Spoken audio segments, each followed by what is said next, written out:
Rajesh Khanna Hindi film industry के पहले superstar कहे जाते क्या वो रहे हैं हिंदी फिल्म इंडस्ट्री के पहले सुपरस्टार। और ऐसे ऐसे जादुई कृष्णमयी उनके साथ वाक़यात हुए हैं, जो उनके साथ काम करने वाले थे, जहाँ जो उनके जानकार थे, वो बताते थे कि किस तरह वो समय राजेश खन्ना का था और किस तरह राजेश खन्ना की जादुई शख्सियत का जादू पूरी दुनिया पर, पूरे देश के सर चढ़कर बोल रहा था। 1969 से लेकर 1974 तक राजेश खन्ना का ही जादू चलता रहा है। भारतीय सिनेमा में ऐसा सुपरस्टार पहले न तो हुआ था और ना ही उसके बाद हो पाया है। एक प्रोग्राम आता था, रेडियो प्रोग्राम था, जिसमें बिनाका गीतमाला के नाम से था। इसमें काउंटडाउन के थ्रू कुछ हिंदी फिल्मी गानों को दिखाया जाता था, जिनमें 5 नंबर तक, लगातार 5 नंबर तक राजेश खन्ना के ही गीत बजा करते थे।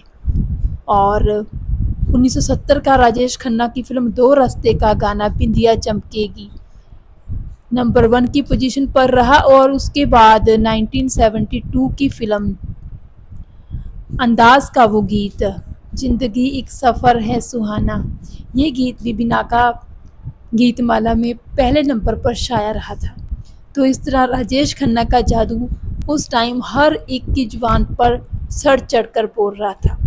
भारत ही नहीं बल्कि पाकिस्तान की भी फिल्मों में राजेश खन्ना को देखने का क्रेज़ था लोगों में, लेकिन उस टाइम पे राजेश खन्ना की फिल्में पाकिस्तानी लोग नहीं देख पा रहे थे, क्योंकि 1965 की भारत पाकिस्तान जंग और उसके बाद 1971 की जंग के कारण हिंदी फिल्मों का पाकिस्तान में चलना बैन हो गया था।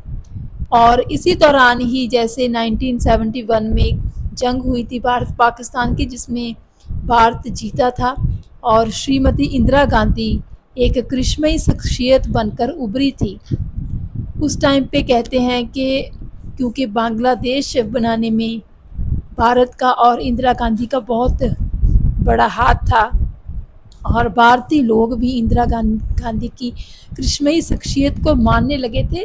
यहाँ तक कि पूरी दुनिया का मीडिया इंदिरा गांधी की शख्सियत को देख रहा था और बातें कर रहे थे।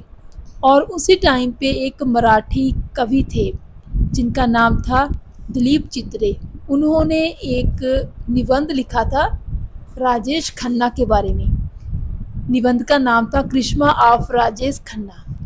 इस निबंध में उन्होंने कहा था कि किस तरह इंदिरा गांधी, जो कि भारत की एक बहुत बड़ी, बहुत प्रभावशाली शख्सियत हैं उस दौर में, तो उनको यानी कि इंदिरा गांधी से भी ज़्यादा अगर कोई करिश्मई शख्सियत का मालिक है उस टाइम पे, कहा था उन्होंने कि वो राजेश खन्ना है। मतलब कि सीधे शब्दों में राजेश खन्ना को उन्होंने कहा था कि वो इंदिरा गांधी को भी टक्कर देने के मामले में ज़्यादा पोजीशन रखते हैं। तो ये रुतबा था राजेश खन्ना का उस दौर में। इसी तरह जावेद अख्तर ने एक दफ़ा एक किस्सा बयान किया था। दरअसल बेंगलोर की विधानसभा में एक लॉटरी का आयोजन किया गया था, और जिसमें अधिकारियों ने ये तय किया था कि लॉटरी का जो टिकट देने का कार्यक्रम है वो राजेश खन्ना के हाथों से करवाएंगे, तो बहुत ही ज़्यादा अच्छी बात होगी। तो राजेश खन्ना उन दिनों जावेद अख्तर के साथ एक स्क्रिप्ट पर काम कर रहे थे। तो राजेश खन्ना ने जावेद अख्तर के साथ स्क्रिप्ट डिस्कस करने के लिए और समय की बचत के लिए जावेद अख्तर को भी बेंगलोर के लिए अपने साथ ही ले लिया। और जावेद अख्तर ने बयान किया था कि वो मंजर देखने लायक था, जब एक राजेश खन्ना को देखने के लिए हज़ारों लाखों की भीड़ जमा हो गई थी सड़क पर, और सिर्फ लोगों के सर ही सर दिख रहे थे। ऐसा लग रहा था कि ऐसा जमावड़ा उन्होंने पहले न तो कभी देखा था और न ही देख पाएंगे। राजेश खन्ना के प्रति लोगों का इतना ज़्यादा आकर्षण था, क्योंकि राजेश खन्ना उस टाइम पे लगातार 17 हिट फ़िल्म देने वाले महानायक बन गए थे, जिसके कारण हर कोई राजेश खन्ना का ज़िक्र करना स्वाभाविक सी बात समझता था और हर किसी को, जिसको भी राजेश खन्ना को मिलने का, उनको देखने का मौका मिलता था, अपने आप में सबसे बड़ी बात वो लगती थी लोगों को। तो ये राजेश खन्ना की शख्सियत का जादू था। राजेश खन्ना ने खुद भी इस किस्से का बयान किया था कि उस दिन मुझे एहसास हुआ था कि सचमुच मुझे कितनी ज़्यादा कामयाबी मिली है। उस दिन मुझे अपनी इस कामयाबी के साक्षात दर्शन हुए थे। वो कहते हैं कि उन्होंने कहा कि असल में मैं डर गया था इतनी ज़्यादा कामयाबी के कारण, क्योंकि इतनी ज़्यादा कामयाबी किसी भी इंसान को कमज़ोर बना सकती है और किसी भी इंसान में अलग तरह की भावनाएं भी उत्पन्न कर सकती है।